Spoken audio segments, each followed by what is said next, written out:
प्रणीत मोरे का खुल रहे हैं धीरे धीरे पत्ते। जी हाँ, प्रणीत मोरे का दोगलापन जो है अब सामने निकल कर आ रहा है। मैं क्यों कह रही हूँ ऐसा, ये भी मैं बताऊंगी आपको। तो मैं ही हूँ श्वेता और आप देख रहे हैं वानी रिव्यू। ये तो हम स्टार्टिंग से ही प्रणीत मोरे के बारे में डाउट कर रहे थे कि प्रणीत मोरे ने जो अभिषेक बजाज का एलिमिनेशन है वो कहीं ना कहीं चलो हो गया, कहीं ना कहीं ये डाउट आ रहा था कि ये अपना स्ट्रॉन्ग जो कंपेटिटर है वो हटाने की साजिश थी। बट अब ये जो गौरव खन्ना के अगेंस्ट हो रहा है, इसे हम क्या कहेंगे, दोगलापन या ट्रॉफी के लिए भागना, ये आप ही डिसाइड कीजिए। तो मैं आपको बताती हूँ मैं आपको ऐसा क्यों कह रही हूँ। गौरव खन्ना, जैसे कि जब से हमने देखा है टिकट टू फिनाले, जब से गौरव खन्ना को मिला है तब से प्रणीत मोरे का जो मुंह है वो थोड़ा सा बनता हुआ नजर आ रहा है। अशनूर भी ट्रॉफी के लिए जा रही थी, प्रणीत मोरे भी ट्रॉफी के लिए जा रहा था।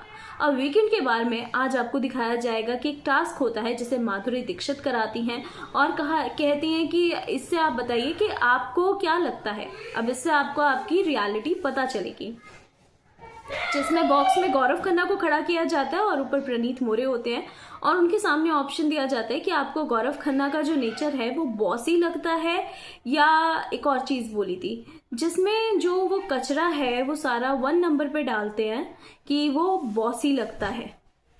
भाई पहले तो प्रणीत मोरे को गौरव भाई लगता था, जिसमें वो भाई भाई भाई जी, और जिसमें वो मृदुल के ऊपर भी सवाल उठे थे कि भाई ये तो भाई जी कह के रिश्ते वो कर रहा है और ये। बट मृदुल सिर्फ और सिर्फ गौरव को भाई जी कहता नहीं था, वो दिल से मानता भी था, वो गौरव के लिए फील करता था वो फीलिंग।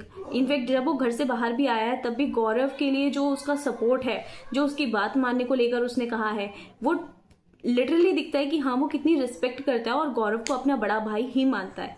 पर प्रणीत मोरे ने जब शुरू में भाई भाई कह के तो उसके पीछे उसके कंधों पे लेके पूरा शो निकाल दिया। ठीक है, प्रणीत मोरे शो में उसने कुछ नहीं किया, देखा जाए तो उसने खुद से अभी तक कोई मुद्दे नहीं लिए थे। अब उसने अशनूर के मुद्दों पे कूदना शुरू किया था और खुद की जो भी बातें थी वो रोस्टिंग के थ्रू ही प्रणीत मोरे शो में कही गई हैं। वो लिटरली सामने से कभी किसी को कुछ नहीं कहता और अब उसे गौरव खन्ना बॉसी लगने लगे हैं। गौरव खन्ना ने बॉसी वाला नेचर कब दिखाया? हाँ, वो इतना जरूर था, बस इतना कहता था मेरा बच्चों वाली टीम है। बच्चों वाली टीम भी उसने जब कही थी जब अशनूर और अभिषेक ने वो हरकत की थी जिसमें वो अशनूर और अभिषेक को निकाल लाया। तो मतलब इससे ये दिखता है कि प्रणीत मोरे कितना दोगला इंसान है। उसने जिस तरह से जीके के ऊपर वो किया है, और इनफैक्ट माधुरी दीक्षित भी कहती हुई नजर आई है कि इससे दोस्तों की नहीं लोगों की असलियत पता चल रही है। तो मैं ये सीरियसली कहूंगी कि गौरव खन्ना के लिए बहुत बड़ा शौक है जो उनको एंड टाइम पे मिल रहा है। वो अशनूर के जाने से भी दुखी थे, अशनूर को भी जाते जाते समझा रहे थे। अब प्रणीत मोरे अब सिर्फ और सिर्फ ट्रॉफी के लिए खेल रहे हैं और मुझे लगता है वो स्टार्टिंग से ही ट्रॉफी के लिए खेल रहे थे। ग्रुप तो सिर्फ उनका बहाना था, उनको ग्रुप में चलना था कि नंबर गेम जो है वो जीतना था। क्या आप मेरी बात से सहमत है? मुझे कमेंट करके जरूर बताइएगा।